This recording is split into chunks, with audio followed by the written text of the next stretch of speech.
mazita yacho akakwana Dankillah family yacho iripo yese DK Sound Killer Talisha aripo Mr. Tito aripo na Major K aripo behind the scenes. So this Riddim rakagadzirwa na DK na Chanza C ku Dankillah Records short 25 Riddim. Okay, isakachicha kazoita chimoti okay Riddim redu regarding short 25.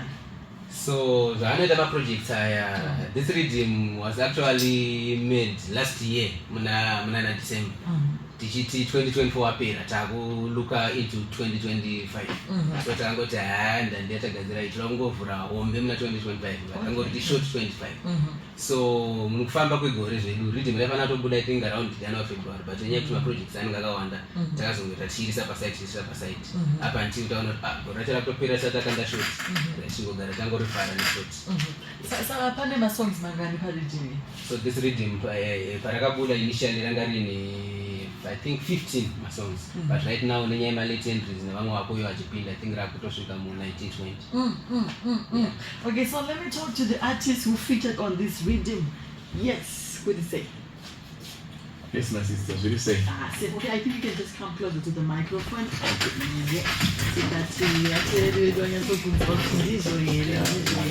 Okay, so my brother, introduce yeah.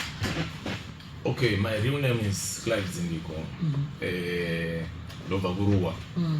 Remangomo Lonzi Sound Killer. Okay. Yeah, doing those Dankillah Records from long time, from beginning. So Tangoya Uchitimbo Simbla Ngoma Shapeza Gore. First time. Okay, my sister, can you just introduce yourself to our listeners and those who are watching? Okay, in English it's Alicia. So,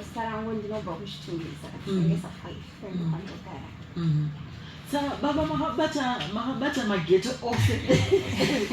Dankillah is a world my international artist, final Anator good doing you should country of vocals teaching my bass. Okay, so Sound Killer, PaRiddim, how many songs do you have? Akanagangorwa one in Ngoma one city papa. Na teaching papa. Abatataura zvemari. Amazona tukuindoza mari mukati. Manifest. Malo ya pre. Yo. Okay, my sister, PaRiddim is makaita masongs mangani and you know the cheese song yacho. Song is Chidofo. He got a song one. Okay. Hey, Pangori one. Okay, say muska na mamichikaze, then you are doing dance or Zim dance, right? Yeah. Imimi, how do you feel about it? Are there any challenges that you're facing as a girl child who's into Zim dance? Yeah, I'm married in my studio. Roads on it. Now I'm spending dance. I'm married in my studio. Okay, I'm coming to you, Mukoma Dankillah. You're working with your artists, Pane, and also incorporating the girl child. How does it feel for you? So, inini personally, I know Indosa gender equality. I women and girls are participating in that negative. But sometimes there's a producers not on but a few women are participating. I think many Asians are siani.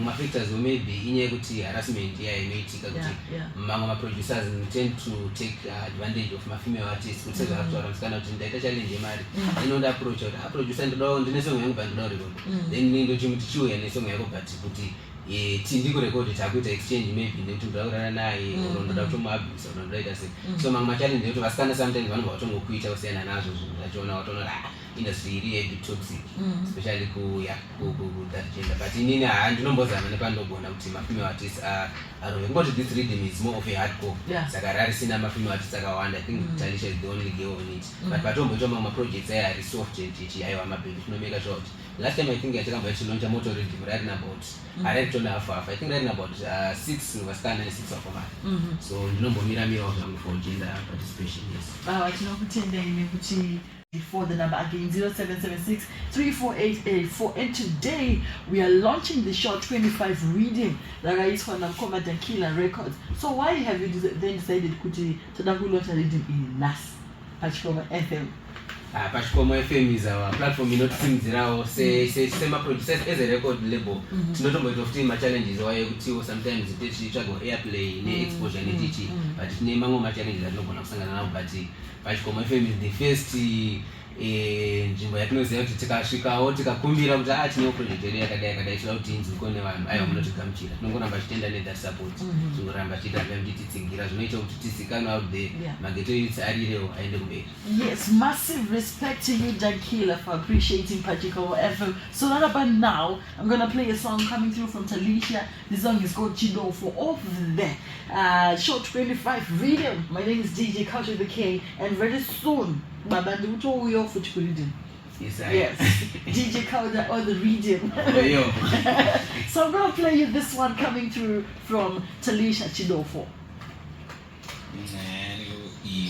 98.6 PaChikomo FM.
Gotta say,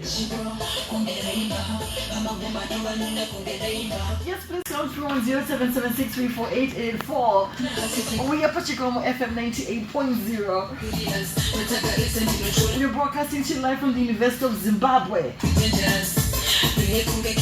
Yes, short 25 Riddim, Baba. Alright, I'm coming to you, Talisha. Mama got somewhere go by Riddim, Baba. Mama got somewhere. My tway, Kunzo. Vanhu vaneka kuda kudzikisira like saka isusu tinenge tichivaudza kuti kana tapinda paRiddim tinochikoredzera inini nasedhani makachikodzera you deserve this, man. Alright, so said Danny, mushinzi wa msikana chizo udonura dandi udaizo wachita kusota. How do you feel? Aiwa, izvi tiri grateful, tinonakirwa ende we are grateful to God. Ndiye anongotipa matarinda ndiye anoita kuti ndese zviende followers. Ende tinotonakirwa kuti tine maartists akaita saTalisha yekuti anenge achiramba achipusha esi macho zinenge makutake with mafemale artists. Iye anenge achingopusha kuti aiwa mukoma Dhani sedhani ndoda kuuya kustudio musandisiye mukangokadza Riddim musandisiye ndoda kutouya zvakaoma kudaro. Tinongoramba achinakirwa tingoti dai mafemale artists aita ati studioyo ingove uri clean minded pamangoma uchingorwa mangoma sezva zviri.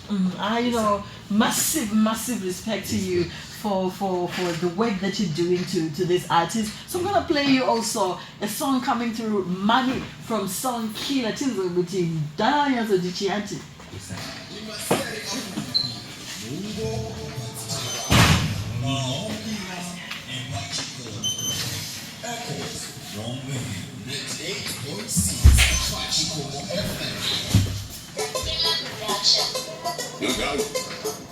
Are we planning? Yeah, we're planning it. For a long time. But man, we are free.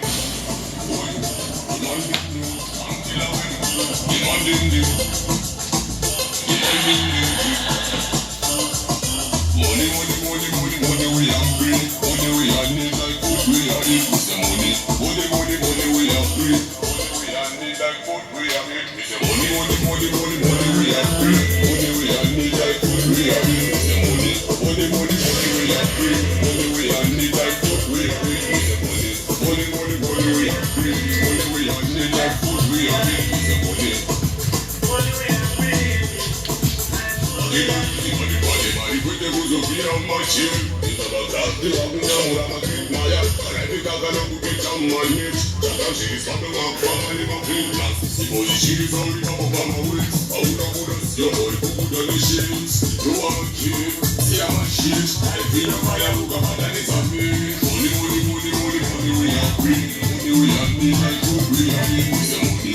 Money, money, money, we are free. Money we are need like food we are need with the money.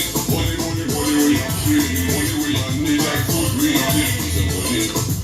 Money we are free. Like food we are need. I made all of them with the sun, see the candy. I can put him a time. Now blink him and he can get. You think it be, but nothing to say. Only that I know. That's all I want to. I need them, I need my man. It's so please. Them a play. Each and every day. Them a play. Shut down here. Them a play every day. Money, money, money, money, money. We are free. Money we are need like food. We are need with the money. Money, money, money. We are free. Money we are need like food. We are need with the money. Money, money, money. We are free. So this one is coming through from Dankillah, and the song is called Money of the Short 25 Riddim, produced by Dankillah Records. Baba, Mamboto Journey, your most mali. Yes, And this one is a hardcore beat. Even if Pamarapo a beat, and what is the first thing that came into your mind? Pamarapo was the Riddim na Dankillah. Nditanga kurifila Riddim nditaura nemukomana taona chinhu ndingienda kuisa koda kuti vanhu vangoziva kuti vamana 2025 iye yanga isiri kutamba tatiri busy kutsvaga ndarama. Yes. Yes. And ndo zvatofanira kungotichiita futi next year. Maspree man uyezve tichinamata Mwari musiki anoita kuti zvinhu zvitete zviflowepo. So I just make this tune as ndakangoriita ndichida kuti vanhu vangonzwa kuti aiwa mari inofanira kutsvaga. Tofanira kupanda mari. Yes, today it's less talking and music. So on this beat from Vanchoga and Usada Kurerudza, I don't know what Mkomana Itichi, but hear this one out here. It's a Vanchoga. Never come and have come GT. Name is no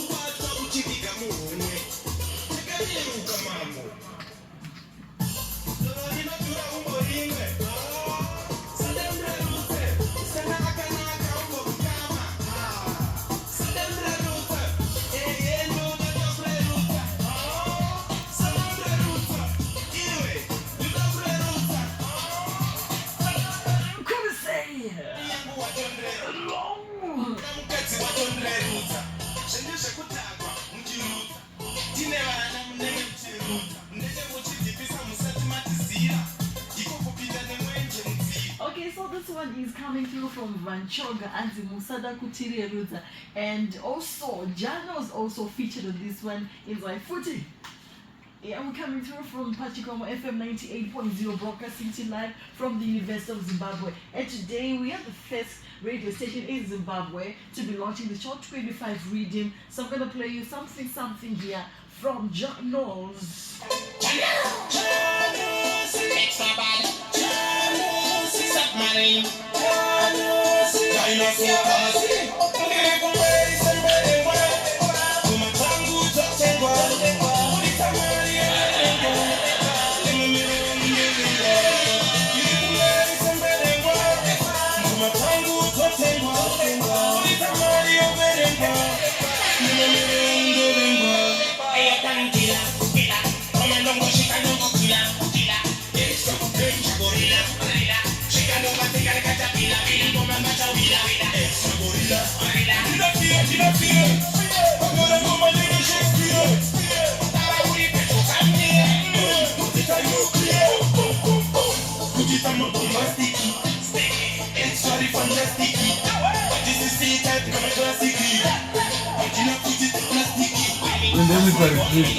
Yes, it's DJ Tech Culture on the turntables. I couldn't say it. On my way.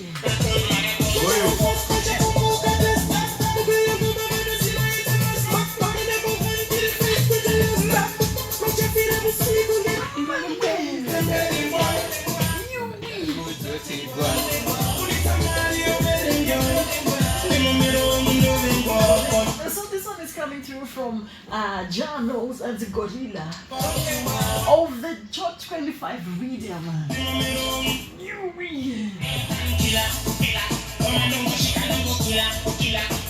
So in the studio we also have Mr. Retreat. oh the other Mr. Retreat. Mr. You mean Mr. Retreat doing no Madi, what's up, bro? Mr. Retreat. Okay, so today you also featured on this Riddim. Yeah. What is the name of your song? And yeah, tell us that. So everybody inonzi basa. Yeah, bosi mukata sotsona kwawanda pa vetora nezvemari. Saka tinorova basa kuti tiwane chi. Okay, tomorrow mari. Saka nanga pa short 25 ka 25 December takanofara futi. Saka mayembura Dankillah records. Ayo uzongopenda nhoro. Okay. Okay, so today where exactly is Mr. Retreat? Mr. Retreat Nyamambabu. Mukomana ane 25 years. Yes. Akazvarirwa munzvimbo yeGlenview. Muno Marari. Then ndakazodzidza kuMondoro grade 1 kusvika grade 7. Then secondary ndakazoya kuno kuHarare. But ndiri kumusha ikoko. Aiwa ndairova mangoma ndaiyembura. Musataro. Saka izvi zvemangoma izvi anonzi Mr. Retreat akabva nazvo kare zvekuti haangoimbe chete zvekuti muimbiwo anongoimba zvezve but munhu akatanga kutoimba achiri mudiki zvakabva kuma-elders ndiye anonzi Mr. Retreat ndo zvakaproducer Mr. Retreat kuti muzoona anonzi Mr. Retreat extended balance. Saka Dankillah zvayauya so ichapendwa zvenyu and expensive balance. Yeah. Okay. Alright, so we're gonna drop this track coming through from Mr. Retreat Basa. You do come through on 0776348884. The number again 0776348884. My name is DJ Culture. So listen to this one. Listen here.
Mr. Retreat and the bass of the short 25 Riddim. Yaka launch on a Dankillah.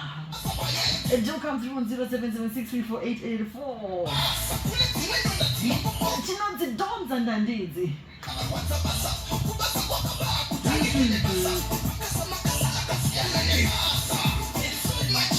Okay, my toda. Mugona panyaya basa. Kana pachinzi kuita basa. Ita basa kwete kuita zvisina basa nebasa. Because andikuona kuti producer akatogadzira Riddim short 25. Ndi Dankillah records akatopedza rake basa. Saka isusu vaimbi takautanzwe muite muite basa. Right, basa. Okay. Rato basa alright. Look mnozo isitebe ukuthi tizwe wapana. Chifane. Pani basa. Manje. Sara ndandori short 25 futhi. Angari mawandi.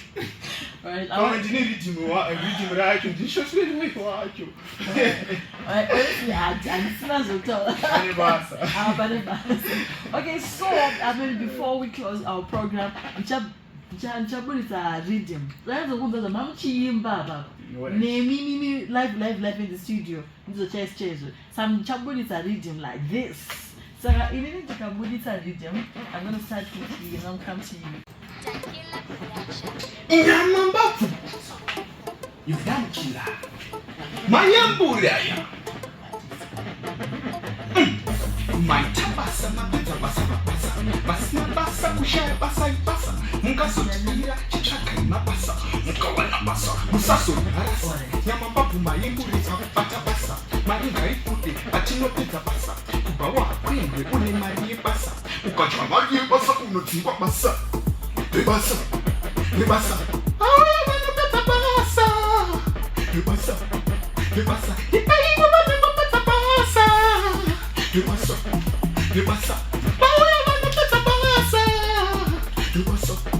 Lebasa. So, chinzenze, maitabasa mapeta basa mabasa. Basina basa kushaya basa ibasa. Mungazoitira chishaka imabasa. Mukawana basa, musasori harasa. Nyamambavu mayemburi mabata basa. Maringa ipudi, patinopedza basa. Kubawa kwendwe une marie basa. Chinzenze, sakandati, kopa, kabana. Kopa kakana roti samvuna.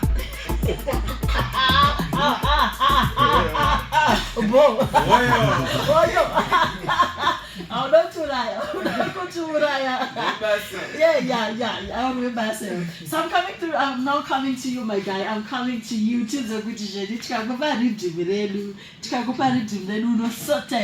Okay, I'm going to give you this instrumental, yeah. Tip it. I want them want. Demand them pray. Dankillah we me indoors. Harmony we are pray. Harmony we are want. Boy. Yeah. Me want say money we are free. Money we are need like food we are eat. Me say money we are free. Money we are need like. Saketo using kati panti mari pete kuzo vira magie. Pinza kapagaji wa ukanjira banet maya. Kalaipika kanuku peta manet. Chaga siri smata wakufamba ni mabenz plus. Imbozi shinki zori papu pa ma weeks. Pa uno buda siyombori pukuta ne shit. Jiwa ma shit, siya ma shit. Life ino naga uka pataniza miss. Money. Okay, I see you. Yeah, in a very beautiful job you're doing, a producer, Dankillah.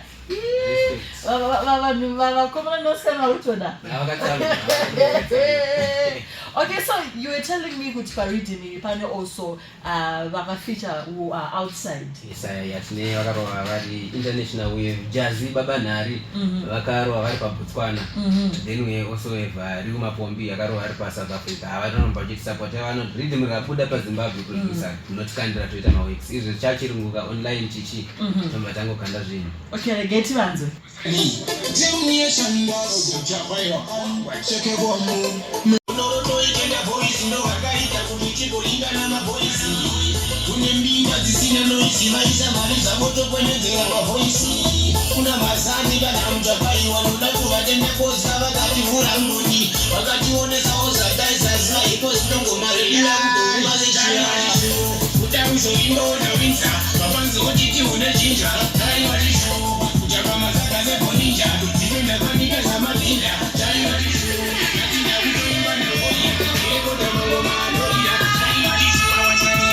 this one is coming through from Jay-Z Babanari, and the song is called Chishuo.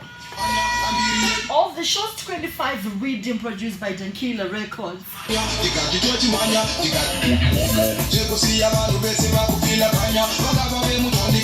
Okay, so Dankillah, before we close the time with mine, it's exactly 6 minutes to 4 o'clock. Any last words you'd want to leave to our fans, to our listeners? My listeners, my fans, this year I think was a great year. I'm MGT supporter, no nakiro, ni supporter no MGT pa. 2026 ningetakatsangwa foot short 26 rinenge komirira foot. Saka tinongoramba chingoti kuma artists ndauya nawo Sound Killer, Mr Retreat, Talisha, Major K behind the scenes tinongoramba chitamana maweeks ngaramba chirowa Chamza C, my co-producer anozokwanza kuya zvake but ndona manchimsimbiza kuti ndo Dankillah family neta kuti ndirambe zvinda followers Abuja Laliji Super TT wherever you dey Jaga Empire. Maweeks ngaramba chirowa boys. Thank you for the support. Yes. All right, Mr Retreat, any last words? Yes, sir. My last words are really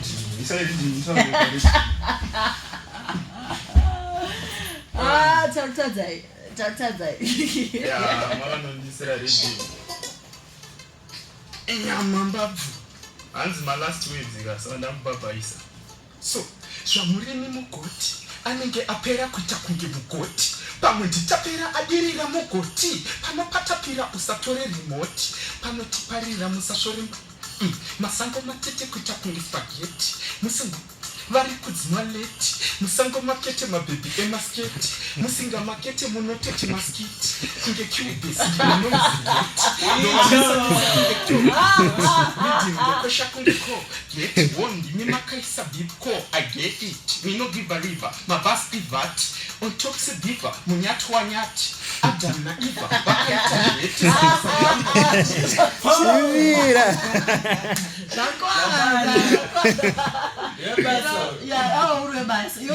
So thank you very much, Mr. Richard. I'm coming to you.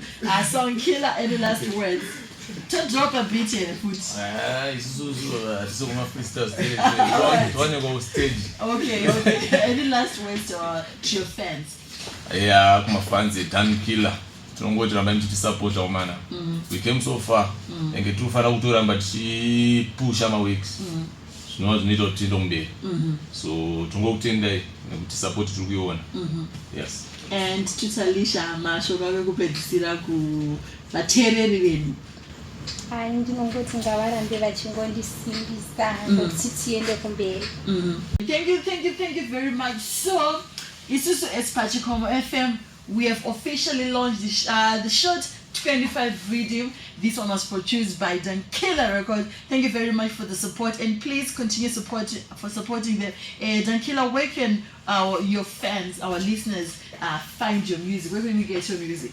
Alright, amangoma Dankillah Records ari online, Dankillah Records ZW, pa Facebook, pa Instagram, pa YouTube, anywhere online unotowana kwango search Dankillah Records ZW. Dankillah ina AH. Yes. Okay. So thank you. Kana wachida kuana even WhatsApp platform +263 778 909 032. Thank you very much, Koma Dankillah Nikuya, and also thank you very much, Nukula Mamchisimuza the Gocha. We see if evidence here. Thank you so much, and guys, thank you very much for coming through to PaChikomo FM. Yes, so we're just gonna close today's program with a song coming through from Abuja La League and Zweni Kurunga Christmas. Abuja, Dankillah.